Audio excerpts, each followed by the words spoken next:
Welcome, everyone. I'm Ed Whalen, president of the Ethics and Public Policy Center. Along with Encounter Books and the National Civic Arts Society, the Ethics and Public Policy Center is pleased to sponsor this evening in memory of our beloved colleague, Bruce Cole, who was suddenly taken away from us 1 year ago. We are grateful that you friends and admirers of Bruce have joined us this evening here at the Cosmos Club that Bruce was so fond of, and we're especially grateful that Doreen is with us. Thank you, Doreen.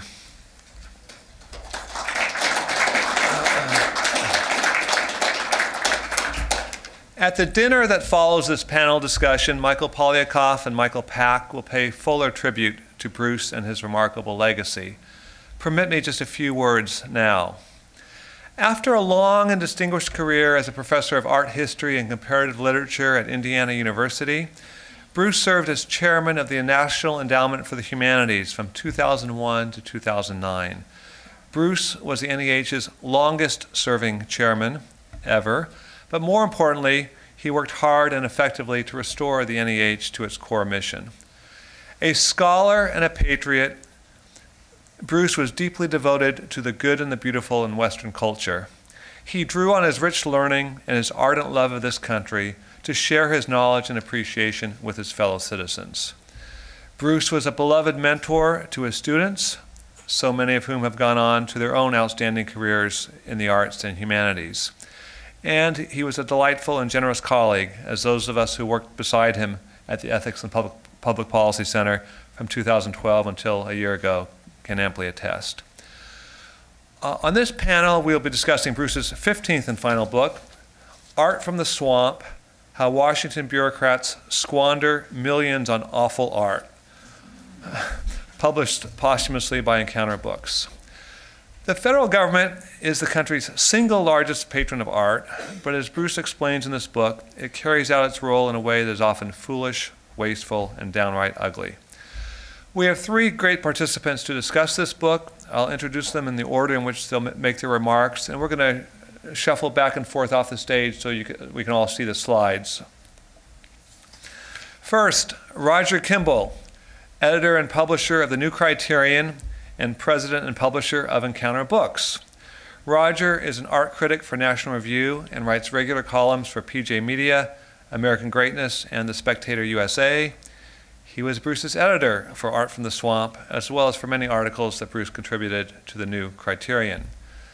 Next, Justin Shubo, president of the National Civic Arts Society, a nonprofit organization that promotes the classical tradition in public art and architecture. Justin is also a commissioner on the U.S. Commission of Fine Arts, an independent federal agency consisting of 7 presidential appointees who are the aesthetic guardians of Washington, D.C. Bruce served on the National Civic Arts Society's Board of Advisors, and he and Justin worked closely together on a campaign to stop Frank Gehry's proposed design for the Eisenhower Memorial. That fight is the focus of the opening chapter of Art from the Swamp. Our third panelist is Catesby Lee. For over 25 years, Catesby has written extensively about public art and architecture, contributing to publications including the Wall Street Journal, City Journal, First Things, and the Weekly Standard. He is a co-founder and past chair of the National Civic Arts Society and is currently an NCAS Research Fellow. Catesby tells me that when his application for a National Endowment for the Humanities Fellowship was reviewed a decade ago, the jury panel, dominated by postmodern academics, deemed it atrocious. It was Catesby's great good fortune that the then NEH chair, Bruce Cole, was able to award Catesby a fellowship at his discretion. So please, Roger.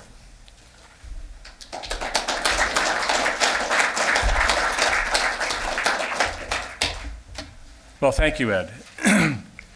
I'm going to take a page from W.H. Auden to guide my remarks. You remember that Auden talked about a priest who would advise those who came to confession to be brief, be blunt, and be gone. So I'm going to try to do that, and Ed is going to remind me if I fail to do that. So we were delighted to publish this book Art from the Swamp by Bruce Cole, and I was absolutely shocked, as I think many of us in this room were, to get the sad news of his passing as just a year ago, a week or so ago, a year. It was the anniversary. If one had to sum up what this book is about, I think one could do worse than that phrase that has become so familiar to us on the lips of politicians, at least when they're on the campaign trail: waste, fraud, and abuse. That's what this book is about. Now, these categories are not obviously mutually exclusive, and when it comes to the waste and the abuse, I think they mean pretty much what we think they mean. The fraud is a more complicated issue. Well, let me begin by noting that when it comes to conservative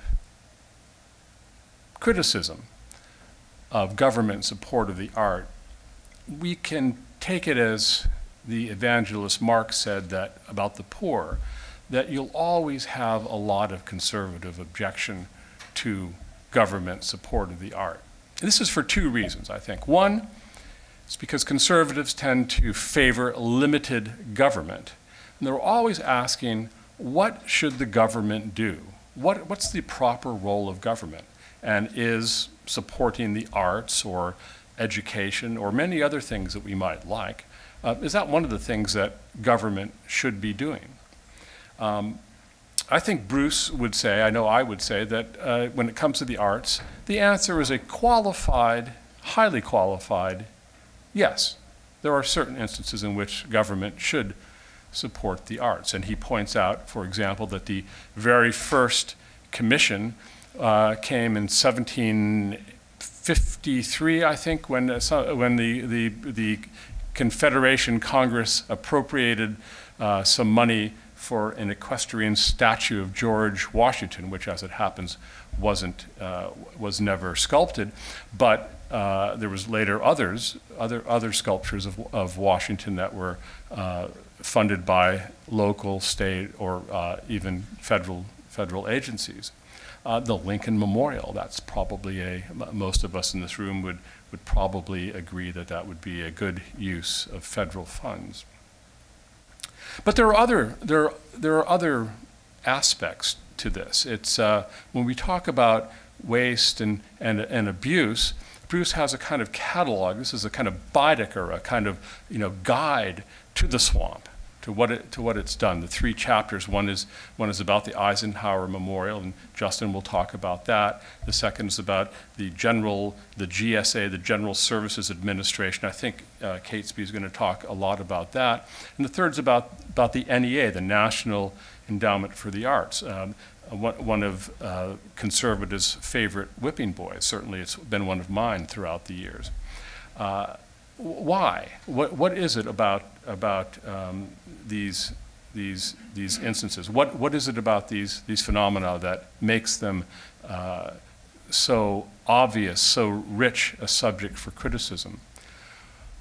Well, back to waste and abuse. Last year, the various federal agencies poured $440 million, according to Bruce, into the arts in this country. It's a lot of money. Half of that, or nearly half of that, went to 10 institutions in 10 states, and it was the usual progressive institutions and also the usual rich institutions. So take the Metropolitan Museum of Art in New York, for example. They have assets in excess of $4 billion.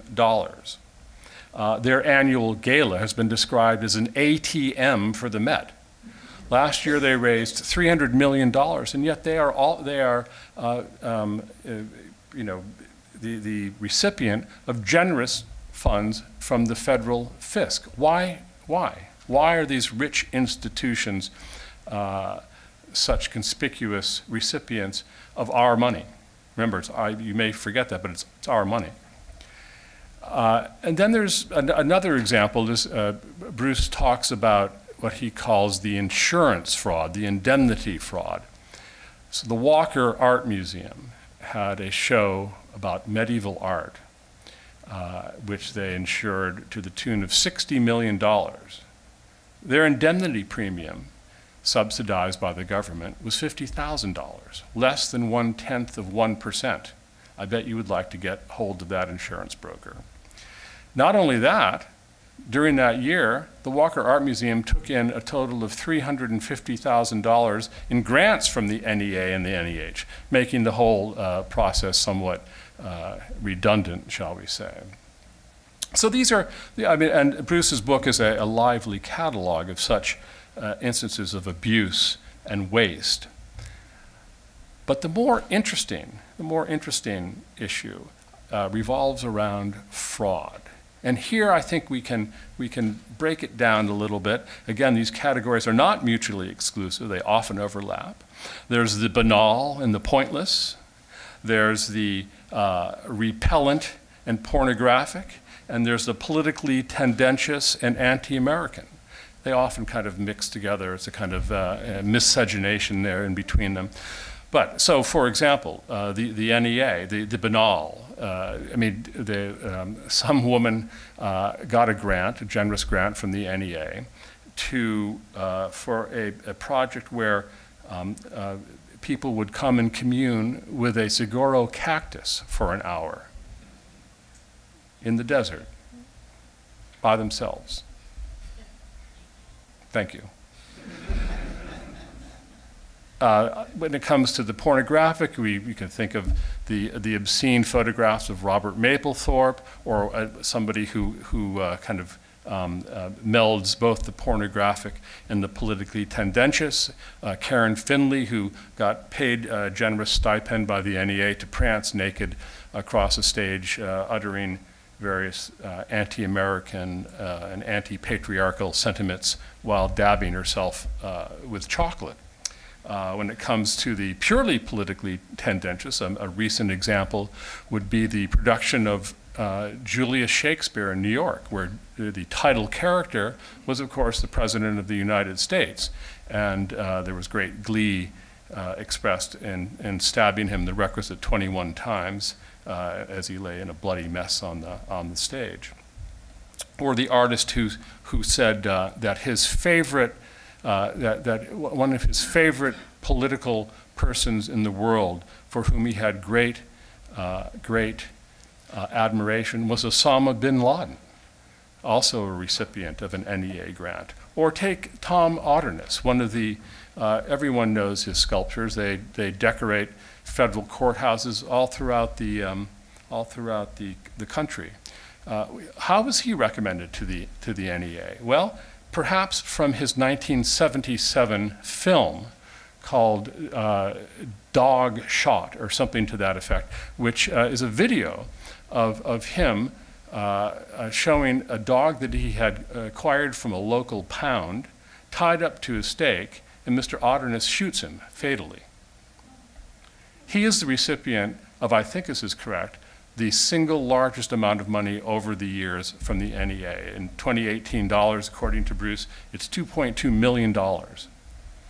I find that rather shocking. Or maybe not shocking is the wrong word. I'm disappointed, but not surprised.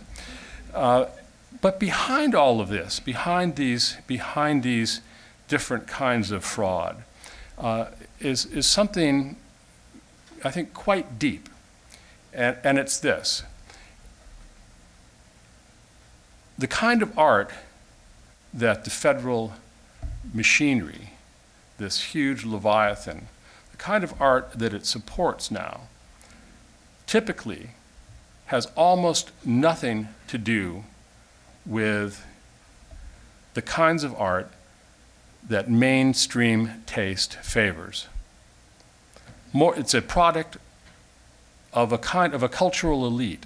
Back in 1997, I think, the Heritage Foundation had a report on the NEA, and they said this is welfare for the elite. That's true, but it's one has to qualify that by observing that it's a sliver of the elite. It's the progressive, academic, anti-American, anti-Western elite. That's what these art programs are mostly supporting. You find very, very little of what the federal government supports now that supports a traditional view of our history, of our identity, of our values. At some point in his book, Bruce quotes Winston Churchill, who says that we shape our buildings, and afterwards, our buildings shape us. I think that's true of all the arts. And we may not quite understand at first what sort of influence the kinds of art that these institutions are sponsoring, what influence it has on our sensibilities. But believe me, it's profound, and it has an influence not only on our sensibilities, but those of our children, our grandchildren, and our civilization tout court. With that, I will turn it over to whoever's speaking next. Thank you. Thank you, Roger. My name is Justin Shubo. I'm president of the National Civic Art Society. It's an honor to be speaking here tonight. During the Eisenhower Memorial fight, I often worked with Bruce on a daily basis. Regarding the swamp, I saw him put on his waders and mosquito repellent. He was not afraid to head in. He was a good friend of the National Civic Art Society and of me personally. Bruce was brilliant, dogged, and courageous in support of public art and architecture worthy of his great republic. I'm so glad our organization could co-host this event today. It is a virtual truism that when a national memorial is proposed, controversy will ensue. But the most recent major controversy surrounding the Eisenhower Memorial was a controversy like no other. The controversy involved the world's most famous architect, the president's family, a possibly rigged design competition, and financial waste.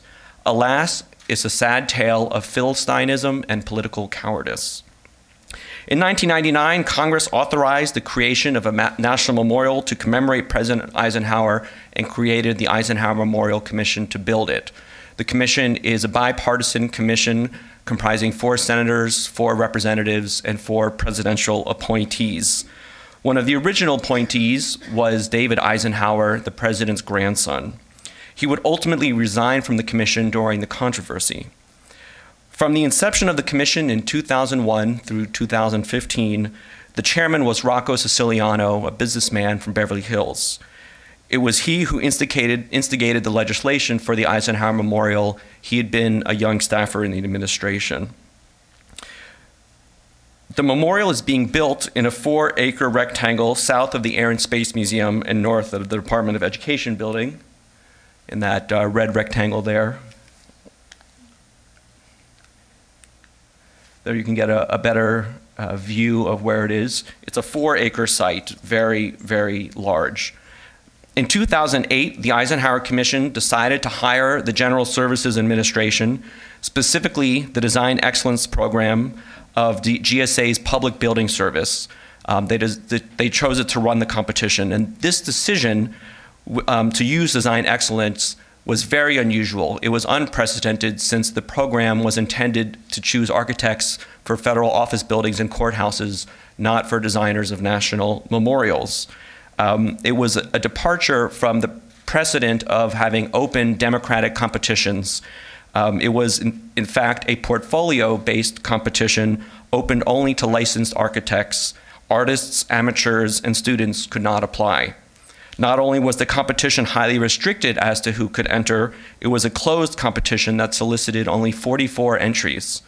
This is hundreds fewer than were received in competitions for previous memorials. The competition was advertised in only one place, fedbizops.gov, the website for all federal contracts.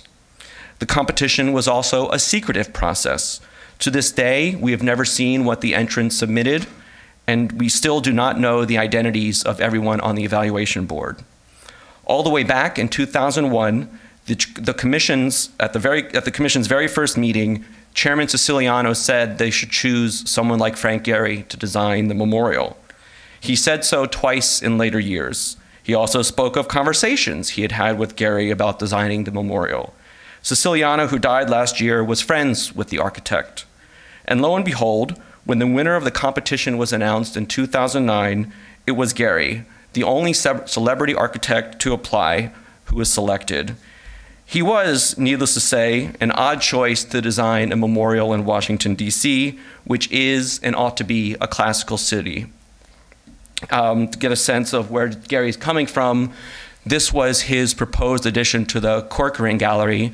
It was never built, but the process of raising funds for it was one of the main reasons the Corcoran went bankrupt.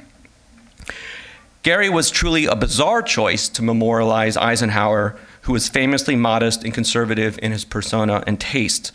Gehry, by contrast, is a flashy postmodernist whose buildings are a form of wild self-expression. He has well summarized his philosophy, quote, "Life is chaotic, dangerous, and surprising. Buildings should reflect that. I try to rid myself and the other members of the firm of the burden of culture and look for new ways to approach the work. There are no rules, no right or wrong. I'm confused as to what's beautiful and what's ugly." Gehry wholesale rejects tradition in the past, as well as harmony as a principle of urban design. It is no surprise that when Gehry designed a memorial, he offered something that's more of a monument to himself than to Eisenhower. If I could show some images. So above here is the Department of Education building. The main feature of the memorial is this so-called steel tapestry that's 440 feet long by 80 feet high. It's hard to imagine just how big it is, but maybe you've been to the National Building Museum. The columns here are 10 feet wide and taller, both wider and taller than the columns in that building. The steel screen, or some might call it a scrim, is bigger than the Hollywood sign in Los Angeles. Some have described the columns as being reminiscent of missile silos or highway support overpasses. It's very much a work of deconstruction, and needless to say, nothing classical. The main feature of the memorial is this tapestry. This is an earlier version, but it shows the cable grid that's going to have an artistic depiction hung on it. And in the final design, the memorial shows what's supposed to be the Normandy coast today at peace. Really, the design is reminiscent of one of Gehry's doodles. Here's a somewhat accurate representation of what the memorial is going to look like with those squiggly lines. And here it is at night. This is a close-up of a sample of the tapestry, showing what the welds and the steel is going to look like up close. Needless to say, many people think this could be an amazing maintenance problem over the decades. Originally, the memorial had these two side panels, each of them bigger than a basketball court, but during the controversy, they were ultimately removed. At the core of the memorial, there is some statuary. This tableau depicts President Eisenhower, Supreme Allied Commander Eisenhower speaking to troops before D-Day. Here is an image of the maquette. I think the design is wooden in appearance. And on the other side is President Eisenhower surrounded by advisors, and here's an image of that maquette. At the northwest corner of the site is this statue of so-called young man Eisenhower, though I think he's really meant to be a teenager. Originally, this statue was at the core of the memorial. It was the focal point. And I think it's unrecognizable as Eisenhower, plus it has the proportions of an orangutan. But what this replaced was something far more controversial, which was a statue of Eisenhower as a life-sized 7-year-old boy, barefoot and seated on a plank. This is the only image they ever released of what that would have looked like. But you have to consider that this little statue is going to be towered over by the columns and tapestry. Literally, it would cut a great man down to size.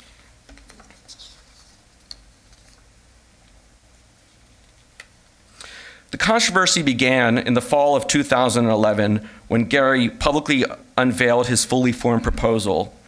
Led by Susan Eisenhower, the Eisenhower family vociferously came out against the design, and David Eisenhower resigned from the commission. Dozens of pundits and critics began severely criticizing the design, which it had until then been flying under the radar.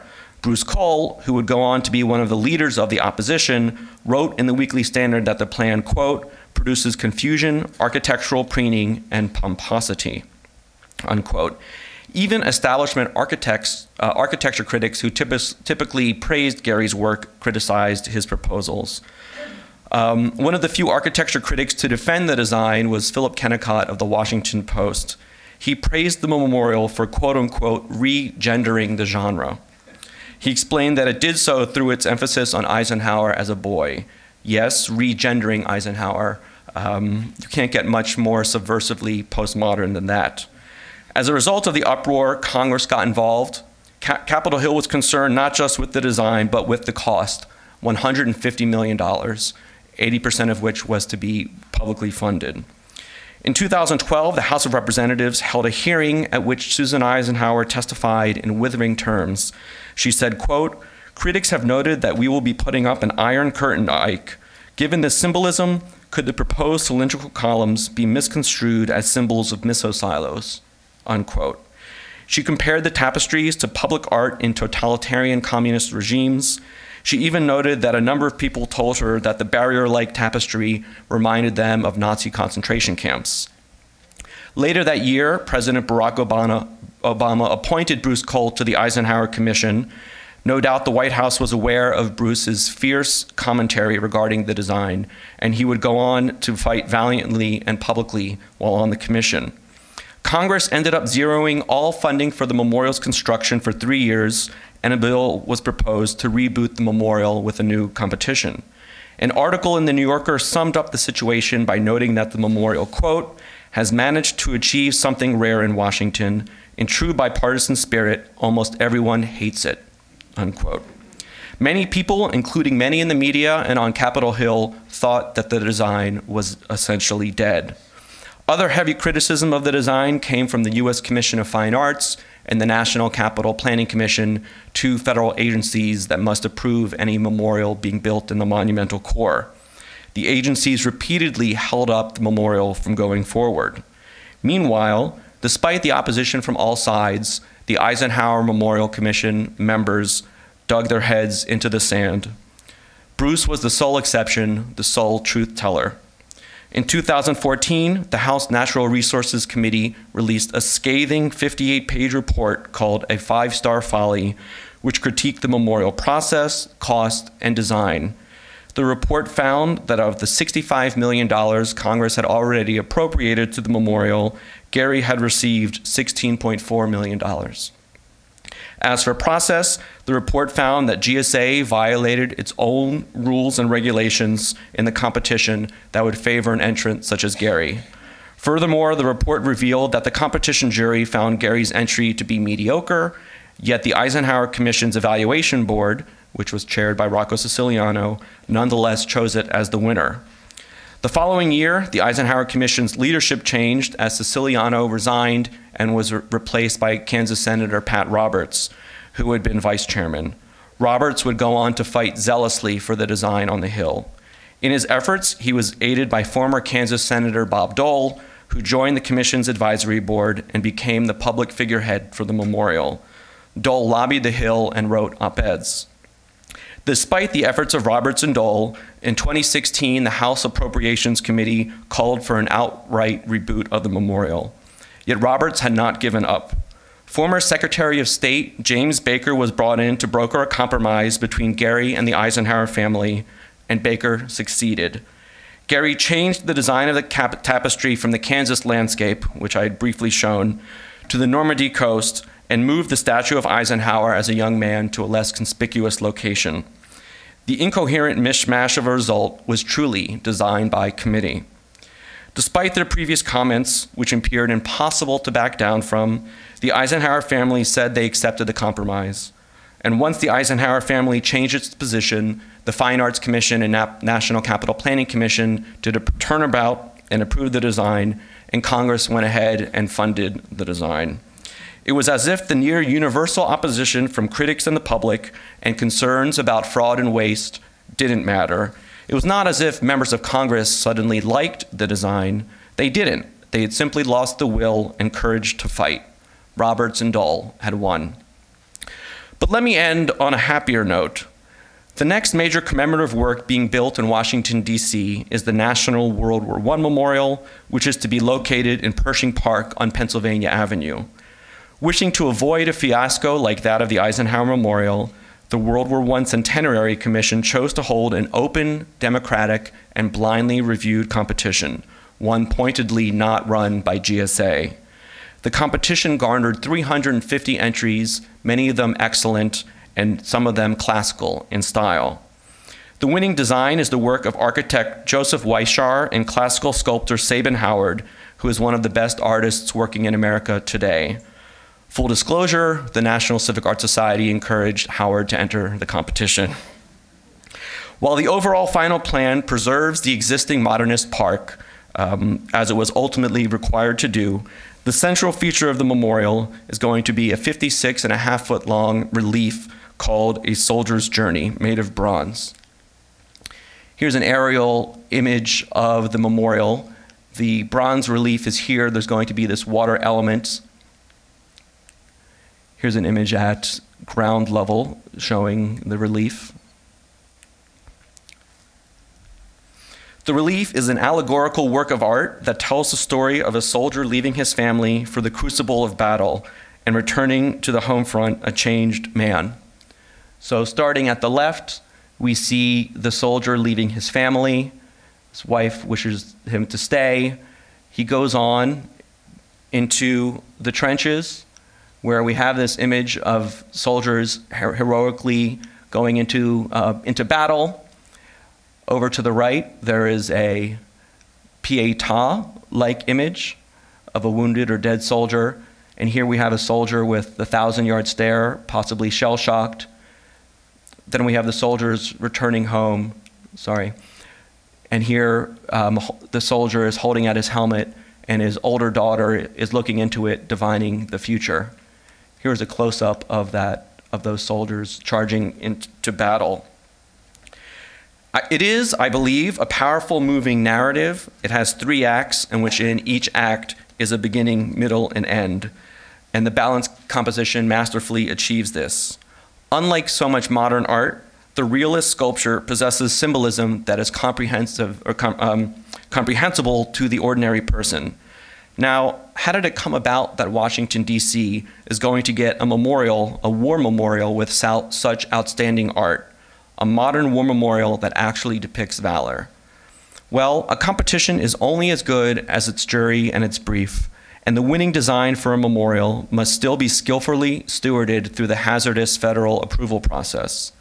In this regard, the World War I Centenary Commission appears to have provided the necessary leadership and the cultural backbone to support their tradition-minded convictions. In short, they have shown themselves to be a lot like Bruce Cole. Thank you. It's a great honor to be here. Bruce was a big figure in my life, and I owe him a great debt of gratitude.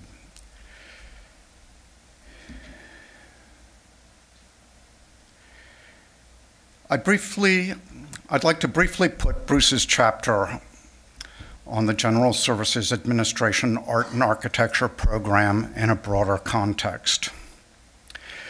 Going back to the Parthenon, and indeed considerably earlier in the annals of civilization, an organic unity existed between public art and architecture, with the latter serving as a frame or pedestal for the former.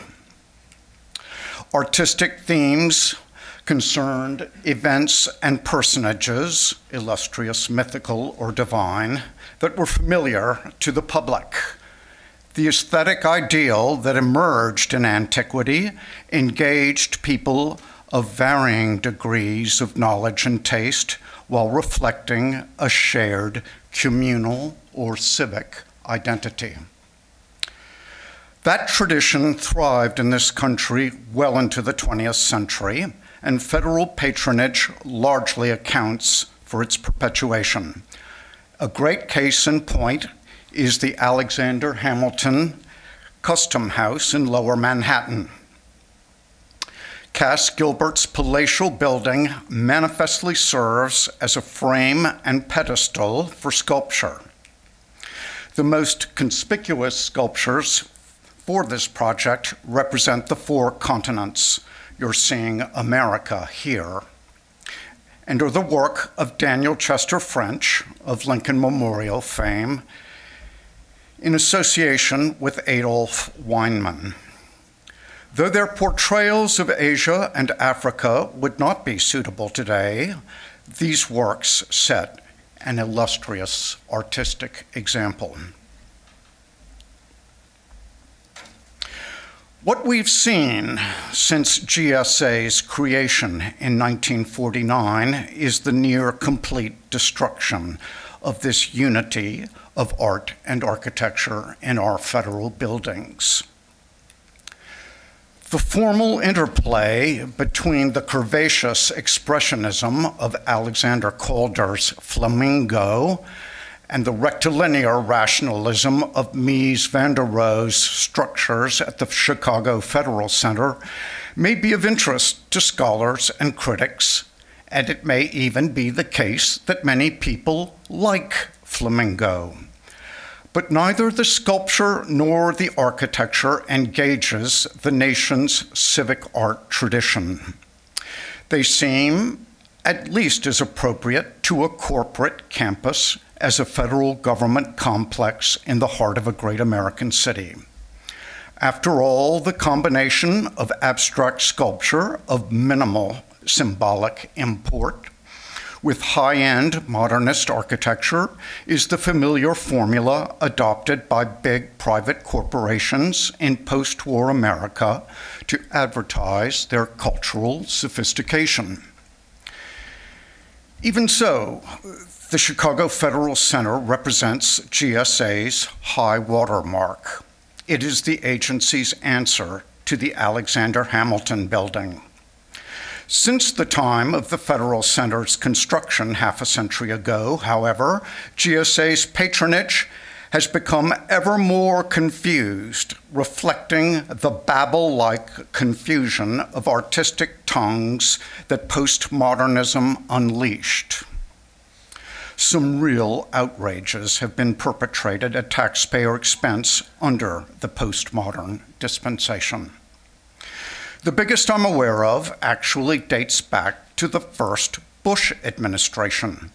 It's situated outside the Edward R. Roybal Federal Building and U.S. Courthouse in Los Angeles and consists of a pergola-like structure 300 feet long and decked out with a sculptural frieze with a pool and fountain in front. The designer, as Bruce notes, and as you've just heard from Roger, first won renown by making a video of himself shooting a dog. The friezes' Pillsbury Doughboy-like figures enact patriarchy's destruction and, indeed, dismemberment. The centerpiece is a fountain featuring a female infant with emphatically modeled genitalia who is holding up a globe. What we have here is a shock the bourgeois routine with an obvious subtext about who owns the future.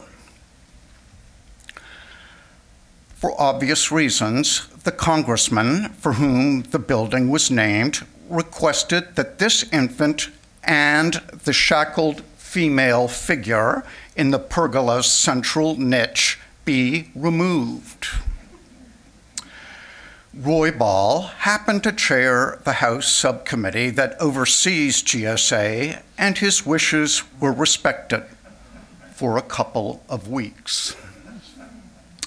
Roybal found himself confronting the local art mafia, which, as is so often the case, combined the characteristics of a special interest lobby with those of a Gnostic cult. That is to say, an assemblage with no more concern for the public interest than the man in the moon, clarion calls for creative freedom notwithstanding. And of course, Roger has referred to the sense of entitlement that animates this mafia. The art mafia stood firmly behind the designer and his nihilistic essay in Gender Politics, and then Mayor Tom Bradley followed suit. Not only did GSA cave, but the designer, Tom Otterness, went on to win 3 more GSA commissions. As Bruce informs us, and as you've just heard, he is the agency's best paid artist.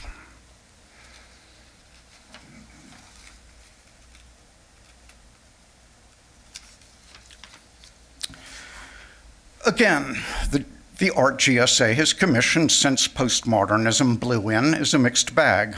Some of it offends due to its absurdity, like this sculptural mess at the Wayne L. Morse U.S. Courthouse in Eugene, Oregon, which its creator elected to entitle Stare Decisis.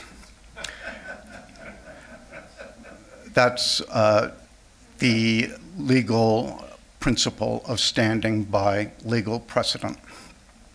At least Saul LeWitt's mural for a U.S. courthouse in Springfield, Massachusetts suits its title, Loopy Doopy. But then we come across a completely different case, like this allegorical work from the mid-90s entitled Justice Delayed, Justice Denied, looming over the entrance to a courthouse building in Alexandria. Not a great sculpture, but at least it is symbolically a symbolically appropriate work, and it does engage people's interest. The new federal courthouse in Tuscaloosa, Alabama, is decorated with paintings on historical subjects normal people can make sense of. This courthouse is pretty decent work for a city of 100,000, but it hardly qualifies for the critical adulation bestowed a few years ago on this exquisitely minimalist U.S. courthouse edition in Salt Lake City. The problem is that this edition doesn't say courthouse to ordinary people. Locals have dubbed it the Borg Cube, after the evil aliens in Star Trek and their cubic spaceships.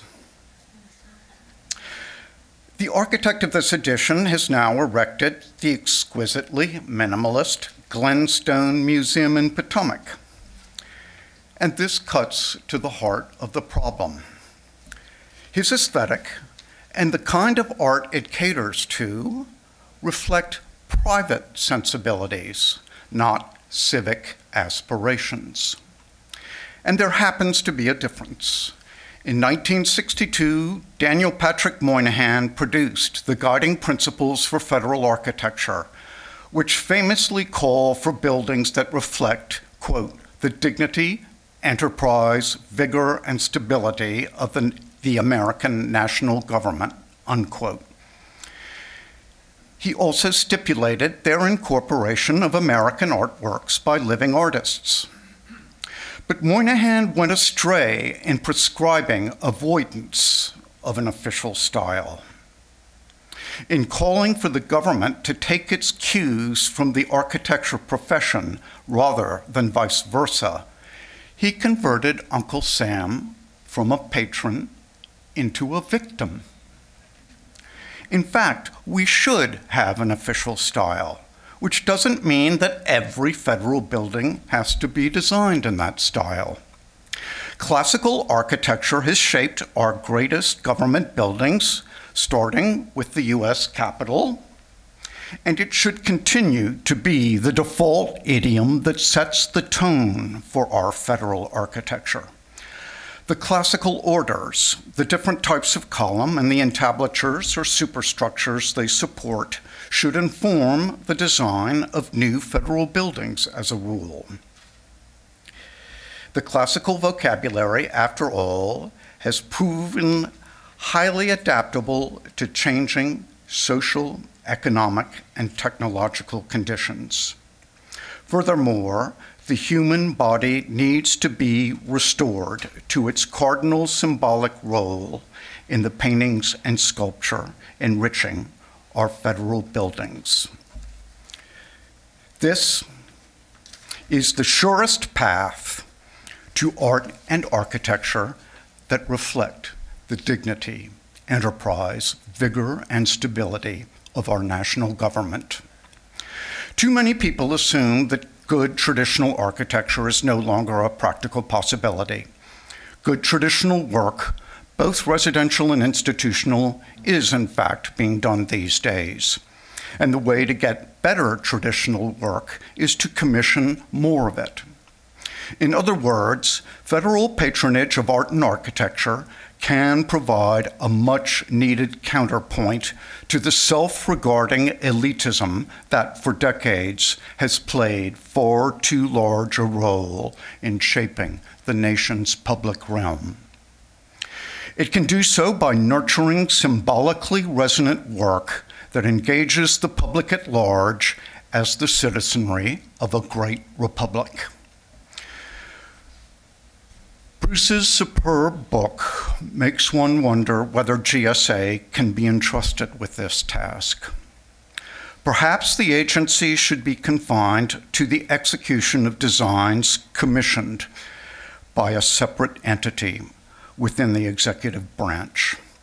A major challenge, however, is convincing more political leaders to understand the cultural and symbolic importance of our federal architecture and its decoration. They should bear in mind that the founders who erected the august political edifice that is the Constitution naturally gravitated to an architectural idiom that for millennia has served to embody the idea of building well. Thank you. Well, thank you, Roger, Justin, and Catesby, for those excellent insights, which are really a tribute in their own way to Bruce's legacy. While we get you mic'd up for further discussion, I invite anyone in the audience that has questions. I think we're going to have a microphone set up over here in just a second. We'll have about 10 minutes or so for discussion. Why don't I begin by asking Roger, I know you've had a lot of experience working with Bruce over the years. Any insights you want to share? I always found Bruce this remarkable combination of humble and gentle, but boy, he also had a righteous passion that could be triggered by ugliness and idiocy, and obviously living in this city, there are plenty of occasions for that. Well, I always found Bruce to be a consummate gentleman. Maybe that phrase has been used, but he was gentle, but it was a gentleness born not of timidity, but of authority, and that authority came, of course, partly from his deep knowledge of the history of Western art. He was a specialist in Renaissance art. But also from, as Ed suggests, from a deep passion about art. He understood, there's a poem by Rilke called "The Bust of Apollo," and at the end of this short poem, Rilke says, looking at this poem, "You must change your life. You must change your life." So I think that Bruce understood the power of art. And that power is twofold. It has two different sides. When Dostoevsky in The Brothers Karamazov says that beauty is the battlefield upon which God and the devil war for the soul of man, he understood something of this power of beauty. And I think that Bruce was someone who also understood this. And in a very practical realm, in his writing, the many books he wrote, in his journalism for the New Criterion and many other places, and indeed in his work as director of the endowment, he understood that there was a practical way in which you could nudge the practice of art into a beneficent direction. And certainly all of us at the New Criterion, I'm happy that my colleague James Finero is with us tonight. He also worked with Bruce very closely. James really put together a symposium we had a couple of years ago on the future of the museum, of which Bruce was a participant. And so we found him, I think, uniformly gentle but authoritative.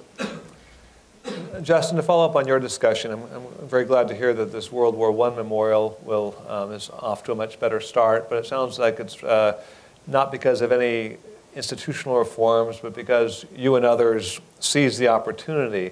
What changes would you recommend in order to make sure that public architecture, memorial architecture in DC is better going forward? Well, that's a good question. Before I answer that, I want to highlight the presence here of Edwin Fountain, who is vice chairman of the World War I Centennial Commission. And as I was saying, I think the leadership of that commission has played a role in ensuring that we were getting a war memorial depicting valor. I do think it's key that the organizations that are building these memorials have the right kind of people on them. Maybe it's not a coincidence that the World War I Commission doesn't have any members of Congress on it. I mean, the last member of Congress to be highly knowledgeable of art and architecture, I would say, was Daniel Patrick Moynihan, who Catesby referred to. So it's really key that the right people are put on these commissions. Also, it is important that the U.S. Commission of Fine Arts, which I now sit on, plays its role in ensuring that our monuments and memorials do what they're intended to do. I also think it's key that the public pay attention to these designs, since politicians should be paying attention but often are not, and it requires the public and the media to say, hey, did you know there's going to be a new memorial for this or that subject, and it matters what that design is. Because the intent for the Eisenhower Memorial for the organizers was for everyone to just wake up one day and there to be this memorial built. They didn't want any controversy or any attention. So it's very important that these designs do get the necessary attention. Catesby, do you worry that the public appreciation of what a courthouse ought to look like has been lost through decades of bad courthouses? No. No, I think we have this problem of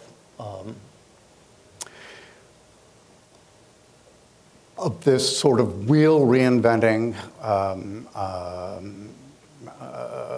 contingent within the architectural profession, which is unfortunately dominant within the profession, that takes it upon themselves to remake the courthouse anew without any attention to the importance of a substantive cultural continuity. And